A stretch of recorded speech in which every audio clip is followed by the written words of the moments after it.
Hi and welcome. You're watching the W.Media Deep Dive, our exclusive video podcast series, where we take a closer look, and this is related to the data center and cloud industry with connectivity infrastructure. Today, I'm Adam Gibson and your host. We're doing a deep dive with Clarissa from Alliance SI. This is in line with the upcoming event up, which is the Sydney Cloud and Data Center Convention on August 21. Good morning, Clarissa. Good morning. How are you? Very well. We've announced and we've showcased the event coming up, and we've obviously done a little bit of PR work with you. So we appreciate your efforts and thus far. We thought we'd do something a little bit unique doing a podcast. So give me a 30 seconds about you, and then we'll ask some questions and we'll start to roll through. 30 seconds. Okay, I'll try. I know we can go all day, but I know that our listeners, joking. we want to make sure that we can I'll do it short and sweet. If I start a bit around my career journey, so it's been anything but a straight line, I think it's fair to say. And I don't think 9 years ago I'd have ever thought that I would be in this position today. So I'm very fortunate for that. I started out in human resources back in the UK, working on a power generation company. It was one of my first experiences of being based on a live generation site, and really sparked my interest into how things operate, and a bit more around that technical complexity and the human impact on the infrastructure itself. So in 2016, we moved to Australia, and I came across Alliance SI back in the days of when it was in the Northern Beaches, a 10-minute commute door to door, loving life.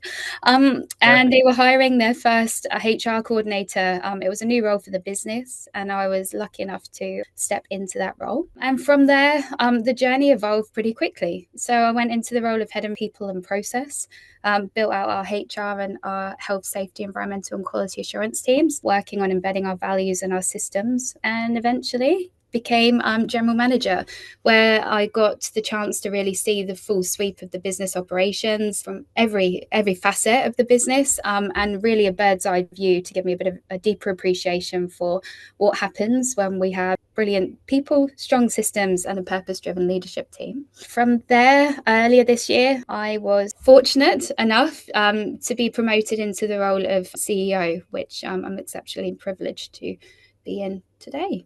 Well, I guess we'll congratulate you. I think it was April around that time. So you're a few months in now when we did this recording. So you're still around, you're still hanging in there, still smiling. So that's obviously the positive. As we, the journey, as you mentioned, looking at different functions from, HR to technical to overseeing as a GM, obviously helped learning the process to, stepping up into CEO role. So obviously there's the people part of HR you don't lose that, and obviously working with the people from a different role, as a CEO now obviously changes the dynamic a little bit. But how has that helped with bringing on the team? Because obviously we know, public knowledge, Alliance SI from Rod Cassidy, who's a veteran in this industry, has moved to a chairman's role and is looking at evolving the business more and more, and you using that more people understanding, bring it into that role. You want to grow, and obviously there's cultures and processes and different regions. The teams are all over the place. They're not just Sydney or Melbourne or Brisbane based now.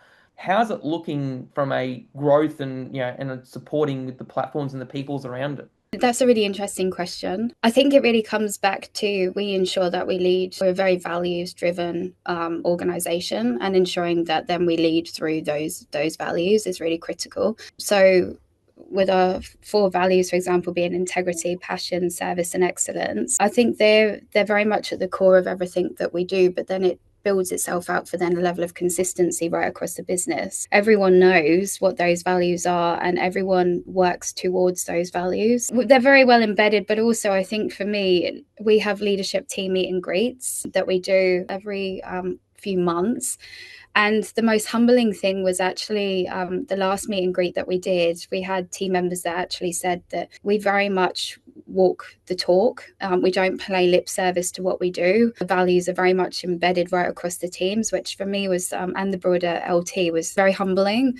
We have undergone significant growth, which is fantastic. And I think something that I'm very conscious of is, as we go through that growth, ensuring that the culture and the heartbeat of the organisation continues to evolve with it. Obviously, we've got some fantastic tenure in the business as well, which really enables that. So our project management team, for example, example, when we all sat in a room back in March, we've got 170 years of experience at Alliance SI. Like, that's huge and quite uncommon, I think. Having that tenure, that knowledge and the passion in the room just helps then ensure that obviously we continue to keep that culture and the values alive in what we do. I think aside from that as well, we're very focused. We have a balanced scorecard approach, with people being the first element that we talk about pretty much in every meeting. And then it comes to the customer. So ensuring that obviously we are providing best service and efficiencies to our customers. Then around the process side, so ensuring that we've got robust processes that are in play that we continue to evolve and improve. And then obviously the last one, the most inevitable, but the one I probably likely talking about the least, is financial. Because for me, if you get the first three right, the financials should just then come out at the bottom effectively. We're very purposeful around the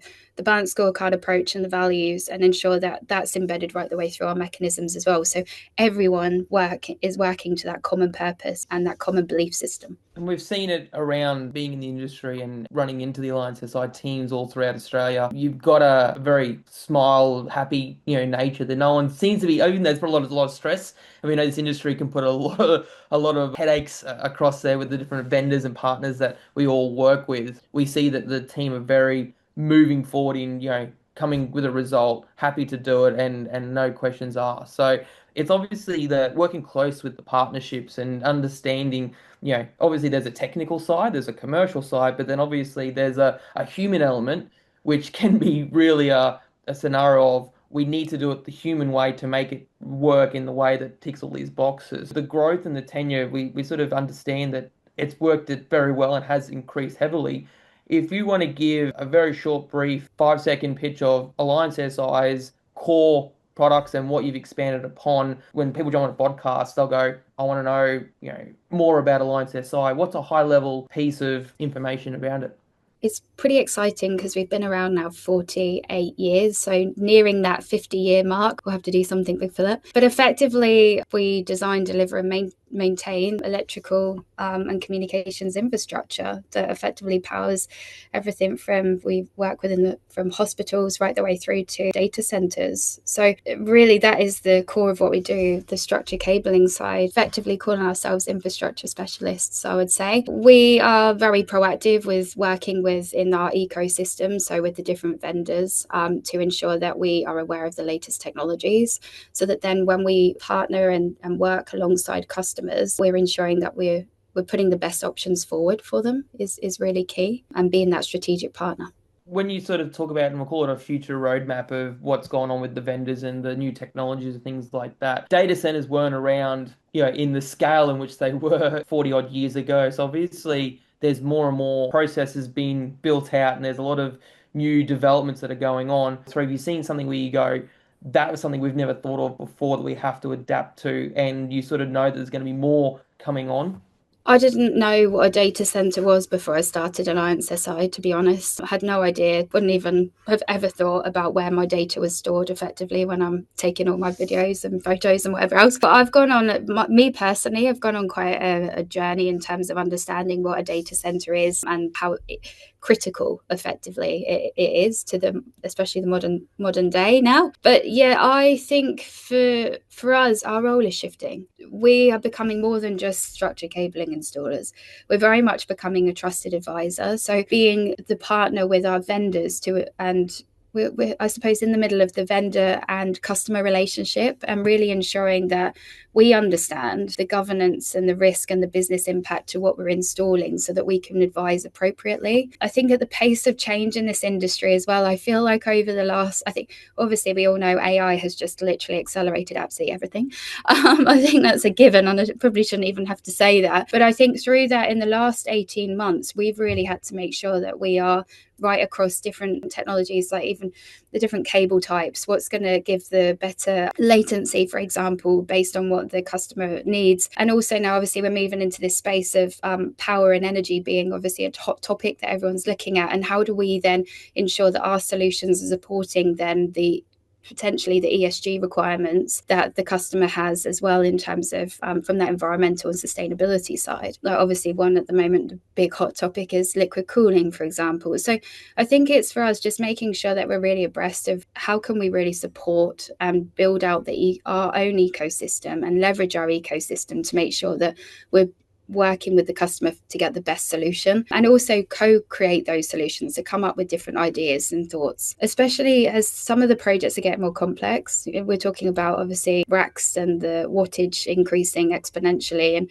I was at the DCD conference in Bali, and it was so interesting, the debate even around the wattage and is that appropriate or not, and what's the risk profile and what's the tolerance from the customer side. All these different broader business concepts, I think, that now we have to start thinking about to really add value to our customer.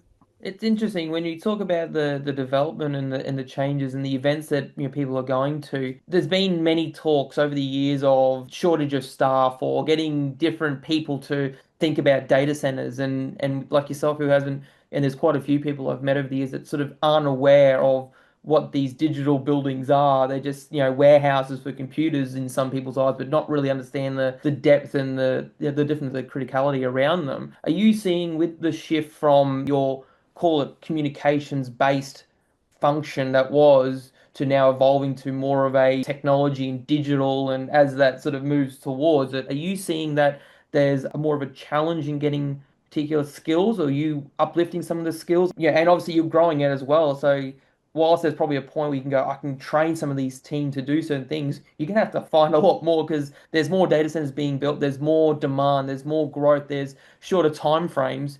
You can't magically have that one person working 7,000 hours. There's a limitation. So how do you manage some of this work around to trying to get the staff and the training to support these new technologies? Oh, I love this question. So I think we're really at an inflection point at the moment for the industry. Yes, talent. Yes, talent is a huge, obviously, for everyone. I think everyone that you talk to in the industry is obviously all looking for talent, but the talent and the skill sets are shifting.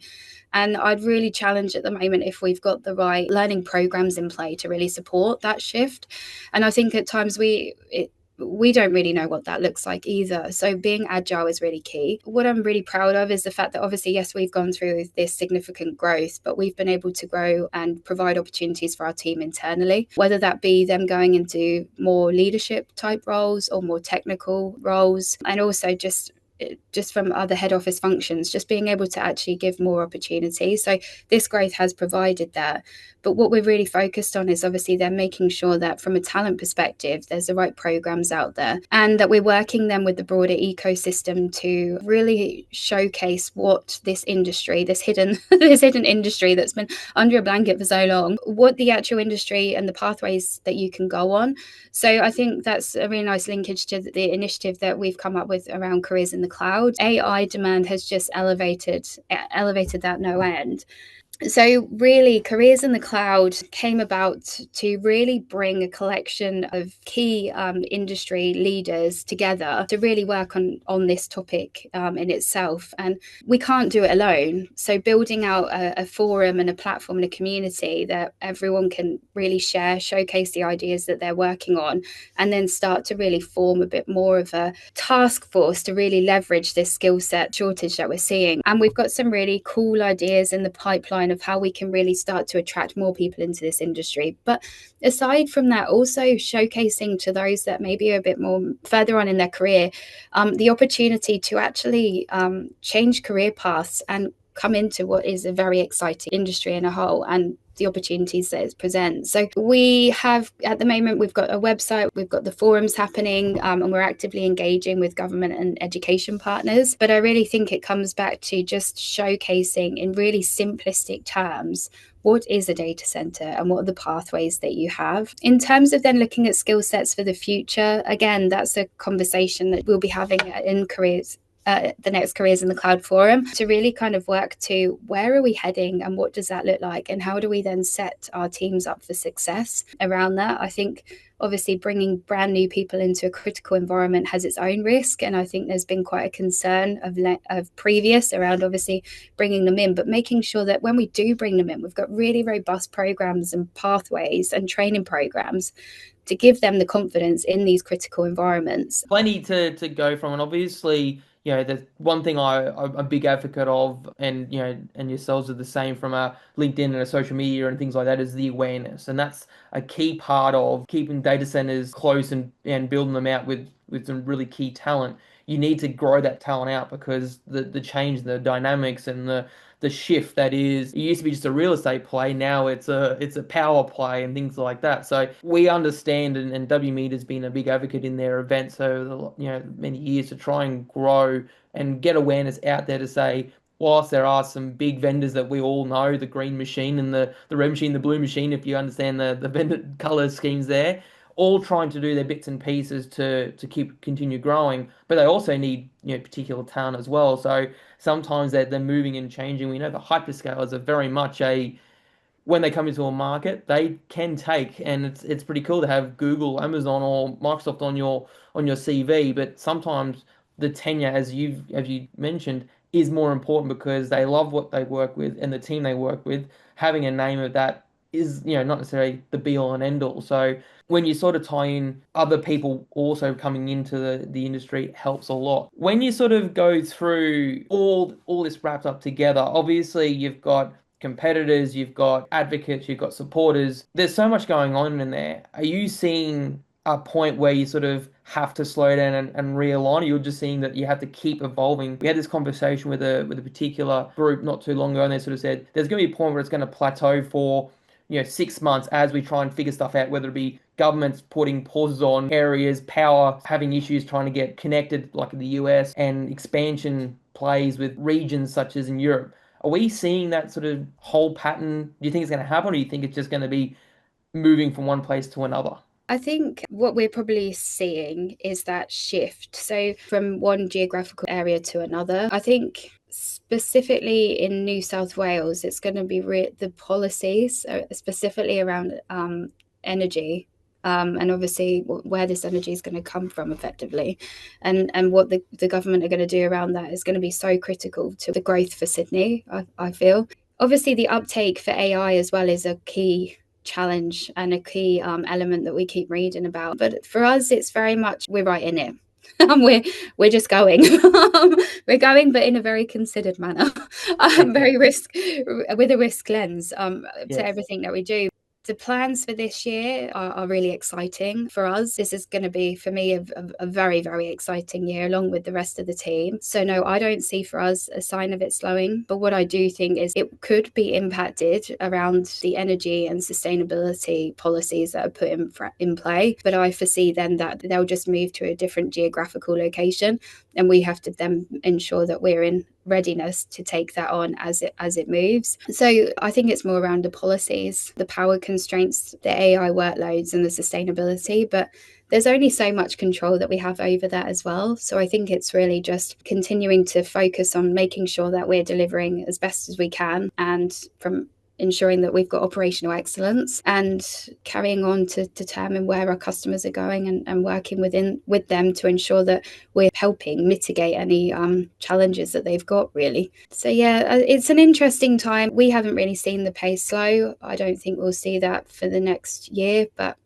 who knows? Because who would have thought 18 months ago that we'd be in the state of play now? I don't think any of us. So you don't really know, do you? I think that's the gamble that is this industry, which is why people love it. It's business as usual. It's not really business as usual. It is for about 15 minutes, and then it changes and it's redesign or re-implement. So, and you brought Yeah. up a couple of little pieces I want to pick out. And obviously we know Sydney is, when you look at Australia and even call it ANZ, it's been a very significant player in a tier one market for 15, 20 years.